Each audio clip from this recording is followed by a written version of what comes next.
Hello friends, कैसे हैं आप लोग। माय नेम इज़ अभिलाषा श्रीवास्तव और मेरे चैनल का नेम है स्टडी व्लॉग्स विद अभिलाषा।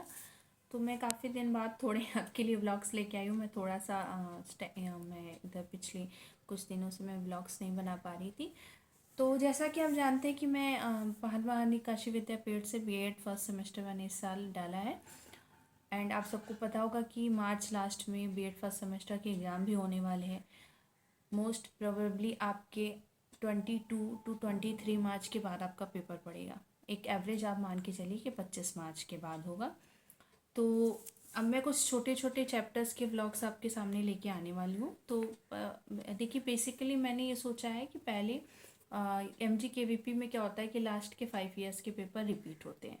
तो अगर आपके पास टाइम कम है, आप मैरिड हो, आपका बेबी है, छोटा है, आप नहीं ज़्यादा टाइम मैनेज कर पा रहे हैं, या फिर आप बीएड के साथ और भी किसी चीज़ की प्रिपरेशन कर रहे हैं कि आप पूरा टाइम बीएड को नहीं दे पा रहे हैं, आप जो दिन के 24 आवर्स है इसमें से आप पूरा टाइम बीएड को नहीं दे पा रहे हैं, तो इसके लिए ये जो व्लॉग्स है उसमें मैं आपको ये बताना चाहती हूँ कि MGKVP में लास्ट के 5 ईयर्स के पेपर रिपीट होते हैं। तो आपको हर बुक में, जैसे मेरे पास ठाकुर पब्लिकेशन की बुक है, तो इसके पीछे आपको चैप्टर वाइज आपको क्वेश्चन पेपर दिया है। जैसे इसमें सारे चैप्टर के पीछे आपको देखिए 16, 17, 19 एंड 2020 ये 4 साल के आपको पेपर दिए हुए हैं MGKVP के। तो आपको पीछे देगा कि चैप्टर वाइज किस चैप्टर से कौन से क्वेश्चन पूछे थे, और फर्स्ट पेज पे आपको सिलेबस दिया है। तो अगर आपके पास टाइम की थोड़ी शॉर्टेज है तो मैं आपको ये सजेस्ट करूँगी कि आप पीछे के जो भी ये 4-5 साल के पेपर हैं उस पर्टिकुलर चैप्टर से कौन सा क्वेश्चन पूछा है वो पढ़ लीजिए। आपको पेज नंबर भी मेंशन किया हुआ है वहाँ, और फर्स्ट पेज पे जो आपका सिलेबस है उसके अकॉर्डिंग आप पढ़िए। अगर उसके बाद भी आपके पास टाइम बचता है तो फिर आप पूरा चैप्टर आप आराम से पढ़ सकते हैं। तो मैं आज इस बुक को लेके आई हूँ। ये देखिए, शिक्षा का समाज शास्त्री एवं दार्शनिक आधारगत परिपेक्ष, ये बुक जो है इसके लिए perspectives in sociological and philosophical basis of education. तो इसका लास्ट चैप्टर है चैप्टर 8, संस्कृति एवं मूल्य, कल्चर एंड वैल्यूज़। तो मैं इस चैप्टर से स्टार्ट कर लूँ। तो आज मैं आपको इस ब्लॉग में पहले मैं आपको टिक करवाने वाली हूँ कि इस चैप्टर में हम क्या पढ़ने वाले, सिलेबस के अकॉर्डिंग और लास्ट के 4 ईयर्स के पेपर के अकॉर्डिंग।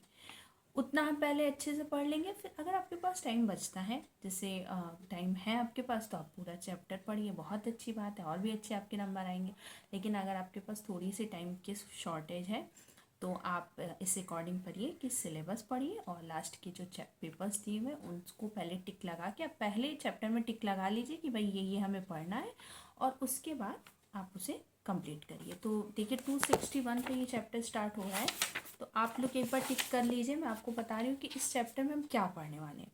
तो देखिए, सबसे पहला टॉपिक है 8.1.1। तो इसमें है संस्कृति का अर्थ एवं परिभाषाएं, meaning and definitions of culture. ये हम करने वाले हैं, इसको टिक कर लीजिए। ये टॉपिक हम पढ़ेंगे। फिर नेक्स्ट टॉपिक है संस्कृति का स्वरूप, नेचर ऑफ कल्चर। ये नहीं है, इसको हम नहीं पढ़ेंगे। नेक्स्ट है कैरेक्टरिस्टिक्स ऑफ कल्चर, संस्कृति की विशेषताएं। ये भी आपको नहीं करना है, मतलब ये भी आपके ना तो सिलेबस में दिया है ना आपके पीछे कोर्स में दिया है। लेकिन हम इसे रीड करेंगे, हम इसे छोड़ेंगे नहीं, हम इसे एक बार रीड करेंगे। ये आप पे है कि आप इसे बहुत अच्छे से भी पढ़ सकते हैं। एक बार रीड भी कर लीजिए कि बाई चांस अगर आता है तो आप उसमें कुछ लिख सकिए। लेकिन जो इम्पॉर्टेंट है, जो पूछा गया है, उसको आप ज़्यादा डिटेल में पढ़िए। फिर उसके बाद देखिए नेक्स्ट आपका टॉपिक है कि सभ्यता और संस्कृति में अंतर, difference between civilisation and culture. तो ये आपका टॉपिक है, ये आपको करना पड़ेगा क्योंकि ये एग्जाम में पूछा हुआ है। फिर नेक्स्ट आपका है संस्कृति एवं शिक्षा में संबंध, relationship between education and culture. ये भी एग्जाम में पूछा हुआ टॉपिक है, बहुत इंपॉर्टेंट टॉपिक है, ये भी हम करेंगे। फिर नेक्स्ट आपका टॉपिक है role of education as an agent for imparting culture. तो इसमें सबसे अच्छा बात इस टॉपिक में क्या है कि ये जो आपने अभी एक पहले पढ़ा ना, relationship between education and culture, ये सेम टॉपिक आपको role of education as an agent for imparting culture, संस्कृति प्रदान करने के प्रतिनिधि के रूप में शिक्षा की भूमिका, दोनों में आपको सेम टॉपिक दिया है। 6 हेडिंग है, दोनों में सेम, यानी आप एक का पढ़िए और दूसरे में भी आपको यही लिख देना है। तो ये एक अच्छा चीज़ है कि 2 क्वेश्चन है, आंसर एक ही दिया है। फिर आपका नेक्स्ट जो हमें पढ़ना है वह संस्कृति की पुनः स्थापना में शिक्षण की भूमिका, रोल ऑफ टीचिंग इन री एस्टेब्लिशिंग द कल्चर, ये भी हमें करना है। ठीक है, ये भी एग्जाम में पूछा हुआ क्वेश्चन है। और ये सब जो मैं बता रही हूँ, टिक लगवा रही हूँ ना, ये सब आपका लॉन्ग क्वेश्चन में पूछा है। तो ये सब जो आप पढ़ोगे तो आपका लॉन्ग क्वेश्चन तैयार होता जाएगा, और अगर आपका लॉन्ग तैयार हो जाएगा तो शॉर्ट क्वेश्चन आप आराम से कर सकते हैं। फिर आपका नेक्स्ट टॉपिक स्टार्ट हो गया है मूल्य। अभी हम संस्कृति पढ़ रहे थे, अब मूल्य स्टार्ट हो गया है। मूल्य में है वैल्यूज़। तो इसमें पहला जो टॉपिक हमें करना है वो है मूल्य का अर्थ एवं परिभाषाएं, meaning and definitions of values, ये भी हमें करना है।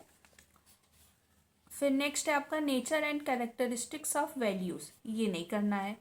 क्लासिफिकेशन ऑफ वैल्यूज़, ये भी नहीं करना है। फिर आपका नेक्स्ट है इंडियन वैल्यूज़, ये हमें करना है। भारतीय मूल्य जो है इंडियन वैल्यूज़, ये आपको करना है। फिर आपका नेक्स्ट है role of family in developing values, ये नहीं करना है। Role of society in developing values, ये भी नहीं करना है। Role of education in instilling values, ये आपको करना है। ठीक है, क्योंकि इसमें आपके शिक्षक की भूमिका पूछा है, तो ये आपको करना है। परिवार की भूमिका, समाज की भूमिका नहीं करना है, शिक्षा की भूमिका करना है। फिर नेक्स्ट करना है मीनिंग ऑफ वैल्यू एजुकेशन, मूल्य शिक्षा का अर्थ, मूल्य शिक्षा के उद्देश्य, ऑब्जेक्टिव ऑफ वैल्यू एजुकेशन, ये भी आपको करना है। और मूल्य शिक्षा की आवश्यकता एवं महत्व, need and importance of value education, ये भी आपको करना है। तो देखिए, मैंने जो टॉपिक आपको बताया है कि ये नहीं करना है, तो उसे बिल्कुल छोड़ना नहीं, उसे 1 से 2 बार रीड मार लेना है कि वेरी शॉर्ट में पूछता है, शॉर्ट में पूछता है, तो आप उसको कर सकिए। लेकिन ये जो मैंने बताया कि जो पूछा हुआ है, इसे ऐसा प्रिपेयर करिएगा कि ये अगर लॉन्ग में पूछता है तो इसे आप ज़रूर करके आइए, ये आपका नहीं छूटना चाहिए। और जो मैंने बोला है कि ये नहीं करना है, उसे, ये बहुत बड़ा चैप्टर नहीं है, 3-4 पेज हैं जो नहीं करने, उसे भी आप एक बार रिवाइज करके ज़रूर जाइएगा। तो आज मैंने आपको बताया कि इस चैप्टर में हमें क्या पढ़ना है, आप इसको टिक कर लीजिए। नेक्स्ट ब्लॉग में हम इस चैप्टर को डिस्कस करेंगे।